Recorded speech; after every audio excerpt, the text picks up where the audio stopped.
If you haven't been following Marathon for a while like me because you're addicted to Arc Raiders, you're going to want to watch this video. They are definitely back and it's actually pretty scary. We'll be going over all the leaks, including a leaked rank mode and what you should expect with the guns, weapon mods, and a bunch of cool build variety that Arc Raiders really doesn't have. Enjoy the new State of Play trailer. It's just me reacting. If you want to skip, timestamps in the description. Oh, it's it! Oh my god. New Cascadia. Finally. Please enjoy your community outreach liaison. Wait, the cat they were talking about. They said they were gonna add a cat. Lovely day outside. Holy. It's quiet. Very quiet. Rainfall is expected to begin in the early afternoon and last until a long time. For those who did not wake, your restless dreams endure. So small among the stars. Breathe softly. There's the Marathon. Do not worry. Peace is upon you. Okay, we're showing off some story. And I am here to walk with you into its embrace. Mayday! Mayday! Mayday!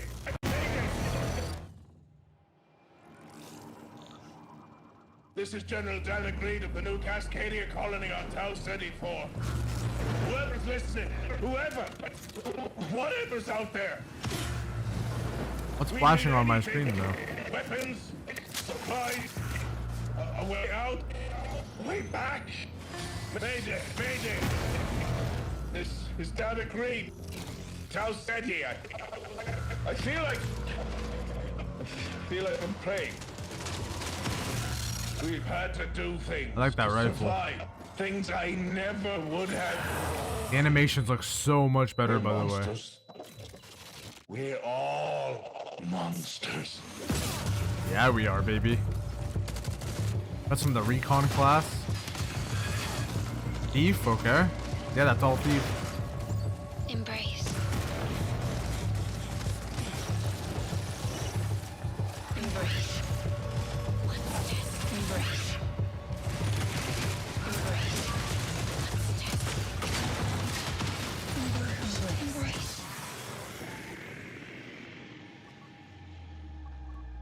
Mayday! Mayday! Mayday! Mayday! Mayday! Mayday!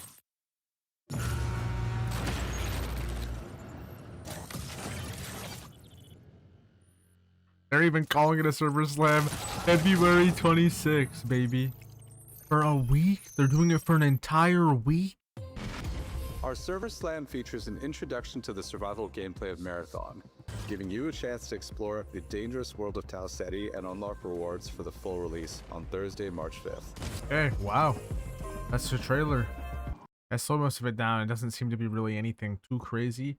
You have the Thief drone. If you don't know, you can steal things from a pickpocket drone. This is the new Outpost map, I'm pretty sure. I'm pretty sure this is the new Outpost map. And yeah, it looks sick, bro. It looks sick.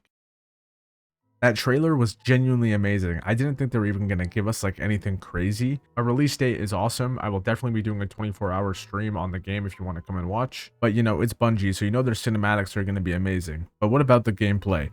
I'm now going to go over the leaks and the most recent closed test of the event that they had in China, and give you an update on everything that we know of, like ranked and everything like that. First, I just want to say that this is 100% not an Arc Raiders competitor, but seems to be a perfect puzzle piece of in between Tarkov and Arc Raiders. I do believe if you like the idea of an extraction game, you will get your money's worth out of this game. The progression seems to be much deeper than Arc Raiders and has 10 times more impact from what I had the chance to look at than Arc Raiders. Arc Raiders has turned into mostly a glorified team deathmatch with its current systems, and that's not a bad thing. That's how extraction shooters usually turn out to, but because of the gameplay loop and how amazing it still is, I of course will still be playing it.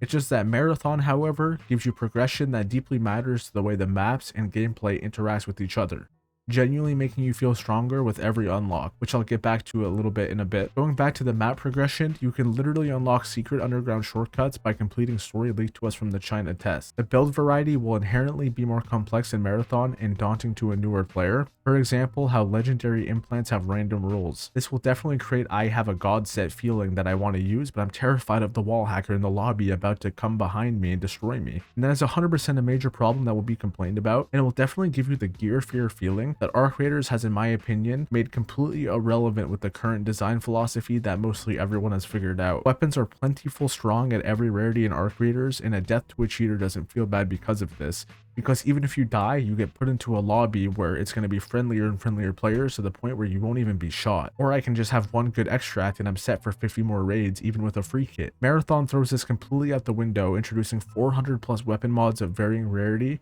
and 28 different weapons that we currently know of that can be heavily modded, not counting the implants or cores, which just increase your build and add more to your skills. Marathon has raids, and I'll bring up more on this in a second. I'm just gonna bring up Arc Raiders and make a comparison one last time. I think Arc Raiders really falls short in this category, but Arc Raiders lets you free kit Stellamontis, which was a very hyped up map that we thought we were gonna be able to bring in gear and actually add a price tag to the game and make it a little bit harder, which inherently ruins the game's entire economy because anyone who runs Stellamontis knows the mass amount of materials that is easily farmed. Arc Raiders is a story game and not a competitive extraction shooter. I don't think ever in my life I would be able to call an extraction game a party game. You don't even need to risk anything to go to the best loot zones, and to be fair, I need to give Arc Raiders a bone on how sneakily they've designed their game, making it so weapon crates don't even spawn in on free kits, hiding the matchmaking to all the players and making it a more fair and balanced experience for everyone, and much more. But this is a Marathon video. Marathon also throws this concept out the window, telling you straight up death is inevitable, giving that edgy, cruddy feeling that they've now added with the updated lighting effects. Before, this game looked like absolute trash, everybody can agree. Now they've done a complete 180 and the design genuinely looks amazing. It does have a little bit of an LSD effect with all the colors, but I mean, come on, everyone's using the same blank colors nowadays. It's just a Balatro effect. Honestly, I feel like that's a completely no point now with the current upgrades that they've done to the lighting and everything like that. So I don't believe that that's mostly a problem anymore. They really talk about in this game how dying will happen. They really want you to know you're gonna die. That's why I said death is inevitable. You'll be going against higher stake raids if you want to achieve more loot and get rare things. And the first thing they'll be doing this with is the Marathon ship itself.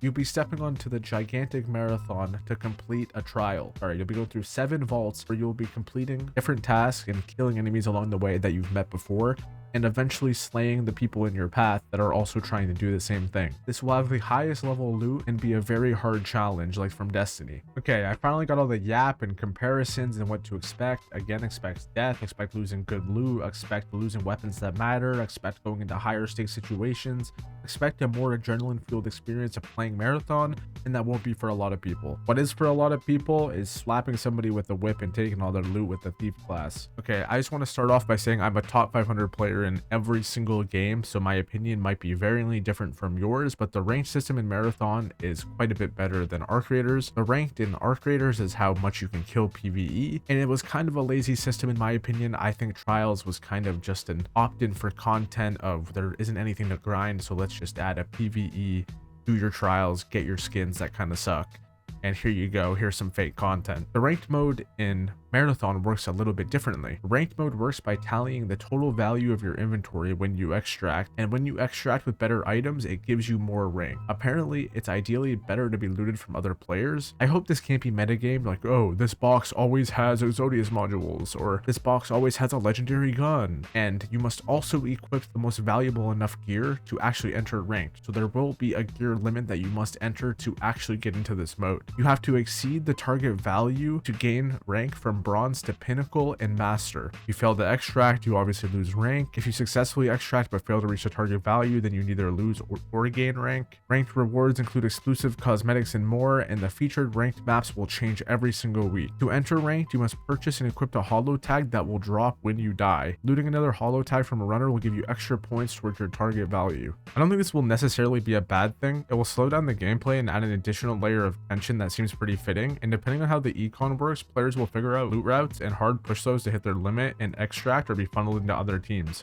The longer you stay, the harder it is to extract in this game. This leak comes from somebody with 100% accuracy for Marvel Rivals. It's probably subject to change, but I mean, it should be pretty good. They recently had some game journalists played over there. Apparently, they were on the level of an IGN reviewer, according to some Chinese players. However, they were blown away by the expanded world building and narrative. The tutorial and faction intros give clear origins and motivations to the actions, and players can even discover the will of Dr. Strauss, who is a key figure who connects many narrative threads from the original Marathon games. So if you're excited about that, I know I'm just gonna be killing some people, but personal impressions that are the PvE is extremely challenging. The AI calls in reinforcements and there is no clearing the map. The AI has improved since the alpha tremendously. They're not just omniscient radios anymore that instantly respond to every sound, and reinforcements are no longer endless waves. Boss robots function as tactical hubs, giving real-time orders and coordinating flanks against players or sending mobs to camp downed players. The PvP gunfire will attract distant AI, transforming them into world police to eliminate both sides in one sweep. The PvE robots are no longer cannon fodder. They now have defined roles, with some turning invisible for ambushes, some deploy shields, and some focus on melee. Environmental hazards like poison gas vents, perimeter turrets, and landmines everywhere as well. We can even see in the trailer that there's like a snitch-like thing, so that's maybe a bad thing. Meds and shields are expensive to buy from vendors that by the end of the play session, the reviewer cannot even afford them unless he sold all of his buffs. The early combat or PvP is almost guaranteed to be a net loss. Expects the high-risk exploration experience to push players to focus on missions to upgrade base stats. Expects there to be little to no player cooperation, calling every enemy player a loot pinata. And apparently since the early improvements since alpha, UI has seen a massive overhaul, which I also found the weakest point in the game, but finds the UI logic a bit awkward. Yeah, I hated the UI whenever I saw it the first time. I thought it was terrible. Visuals obviously seen a massive upgrade, and then skill distribution across all classes is fairly balanced, allowing for flexible team compositions. Multiple shells have movement abilities, which you can find in a future video, so like and subscribe, of course. The cosmetic shop and battle pass were unavailable at the event, but each runner has 6 base appearances tied to the faction. Whenever we get access to the free weekend, I will be doing a full 24-hour playing every runner, getting all the builds out, you know, seeing some cool things, making videos on the cool things. Make sure to come stop by the stream if you'd like. I'll probably do a subathon for it on the release day. I do think this game has a lot of potential. Let me know what you think in a bit. YouTube says you'll like these videos. Don't worry, we got an Arc Raiders video out tomorrow.